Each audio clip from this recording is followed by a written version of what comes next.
Flutter অ্যাপের package name change করুন খুব সহজে মাত্র 2 ক্লিকে। ফ্লাটার অ্যাপ্লিকেশনের যে প্যাকেজ নেম আছে অথবা যে অ্যাপ্লিকেশন আইডি বলে যেটাকে, সেটা কীভাবে আপনি খুব সহজে মাত্র 2 ক্লিকে চেঞ্জ করবেন। সো আমি আমার অ্যান্ড্রয়েড স্টুডিও ওপেন করে নিচ্ছি, অ্যান্ড্রয়েড স্টুডিও দেখাচ্ছি আমি। তো অ্যান্ড্রয়েড স্টুডিও ওপেন করার পর আপনার যে প্রজেক্ট আছে, প্রজেক্টের মধ্যে দেখবেন যে একটা অ্যান্ড্রয়েড নামে অপশন, অ্যান্ড্রয়েডে একটা ক্লিক করবেন। অ্যান্ড্রয়েডে ক্লিক করার পর দেখবেন এখানে অ্যাপ নামে একটা অপশন, অ্যাপে ক্লিক করবেন। তারপর দেখবেন সোর্সের নিচে দেখবেন হচ্ছে আপনার build.gdl, build.gdl আপনি ক্লিক করবেন। build.gdl এ ক্লিক করার পর আপনি এই যে নিচে আসবেন, নিচে আসার পর দেখতে পাচ্ছেন আপনার প্যাকেজ নেম।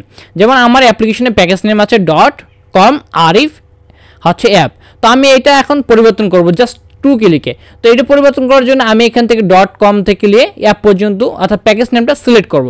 সিলেক্ট করে আপনার হচ্ছে কিবোর্ড থেকে ওয়াল্টার প্লাস হচ্ছে শিফট প্লাস হচ্ছে আর একসঙ্গে ক্লিক করবেন। একসঙ্গে ক্লিক করলে আপনার সামনে এই ধরনের একটি অপশন চলে আসবে। অপশন আসার পর দেখতে পাচ্ছেন আমাদের এই প্যাকেজ নেমটি আমাদের অ্যাপ্লিকেশন বিভিন্ন জায়গায় আছে, অর্থাৎ 4টি ফলাফল আসছে 1 2 3 4। তো এখন পরিবর্তন করার জন্য আমরা এই যে নিচে দেখতে পাচ্ছেন উপরে আমাদের প্যাকেজ নেম, নিচে আমরা লিখে দেবো। তো আমাদের লিখে দিচ্ছি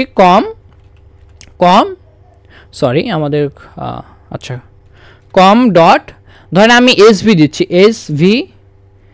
আমি এসভি শুধু এসভি দেবো না, বাংলা দেই, এসভি আরিফ দিই, ARIF আরিফ।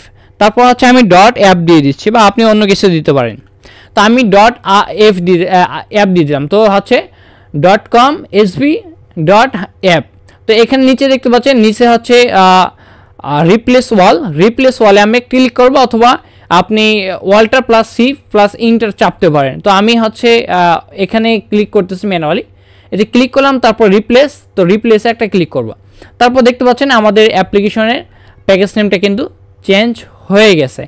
তখন এইটা আমরা দেখতে পারবো কিভাবে, আমরা যদি আবার এখান থেকে আমাদের হচ্ছে আমরা পুনরায় যদি এখানে ক্লিক করি, ক্লিক করে যদি আমি হচ্ছে আবার হচ্ছে কন্ট্রোল প্লাস শিফট প্লাস আর যদি ক্লিক করি, তাহলে দেখতে পারবেন যে আমাদের এটা প্রত্যেকটা জায়গাতে পরিবর্তন হয়েছে। যেমন দেখতে পাচ্ছেন আগে ছিল আমাদের আরিফ, এখন হচ্ছে এসভি আরিফ